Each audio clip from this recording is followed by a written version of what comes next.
நினைவு நாளில் மட்டுமல்ல, எல்லா நாட்களும் கலைஞர் நினைக்கப்பட வேண்டியவர்தான்.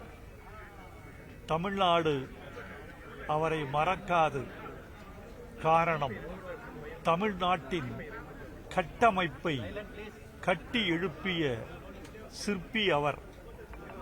இன்றைக்கு தமிழ்நாட்டு முதலமைச்சர் மு.க. ஸ்டாலின் அவர்கள் தமிழ்நாட்டின் வளர்ச்சியை இரட்டை இலக்க வளர்ச்சியாக மாற்றியிருக்கிறார். இந்த மாற்றம் தமிழ்நாட்டுக்கு கிடைத்த இந்திய வெற்றி என்று சொல்ல வேண்டும். இந்த வெற்றிக்கு வேறாகவும் விழுதாகவும் இருப்பவர் முத்தமிழறிஞர் கலைஞர். எங்களை பொறுத்த அளவில் மொழிக்கு அவர் ஆற்றிய தொண்டு மறக்க இயலாதது. தமிழுக்கு செம்மொழி என்ற பெருமையை அவர்தான் பெற்றுத் தந்தார். செம்மொழி பெருமை உங்களுக்கு மட்டுமே உரியது என்று சோனியா காந்தி அம்மையார் அவருக்கு எழுதிய கடிதம் இங்கே கல்வெட்டாக இருக்கிறது. அதேபோல் எங்களுக்கு இன்னொரு கனவு இருக்கிறது.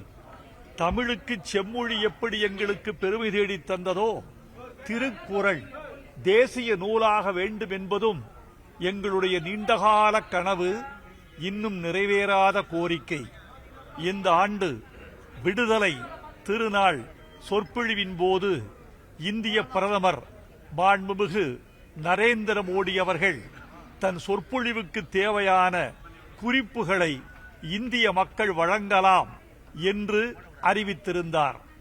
நான் என் சார்பில் அவருடைய நமோ செயலிக்கே திருக்குறளை தேசிய நூலாக்க வேண்டும் என்ற கோரிக்கையை உறுதியாகவும் நேர்மையாகவும் நாகரிகமாகவும் நாணயமாகவும் வைத்திருக்கிறோம்.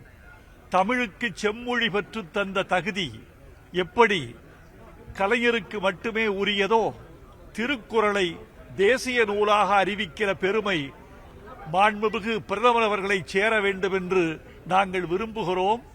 விடுதலை திருநாள் சொற்பொழிவை தமிழன் ஒவ்வொருவரும் ஆர்வமாக எதிர்பார்த்திருக்கிறோம். கலைஞர் புகழ் வாழ்க, அவர் கொள்கை வெல்க. நீங்க நம்பிக்கைதானே வாழ்க்கை, நம்பிக்கைதானே நம்முடைய மரபு. எனவே எனக்கு நம்பிக்கை இருக்கிறது. அந்த நம்பிக்கையை அவர் மெய்ப்பிக்க வேண்டும் என்ற துடிப்பு அவருக்கும் இருக்கும் என்று நான் நம்புகிறேன். சமூக நீதி மீதான பார்வை உங்களுக்கு எப்படி இருக்கு சார்?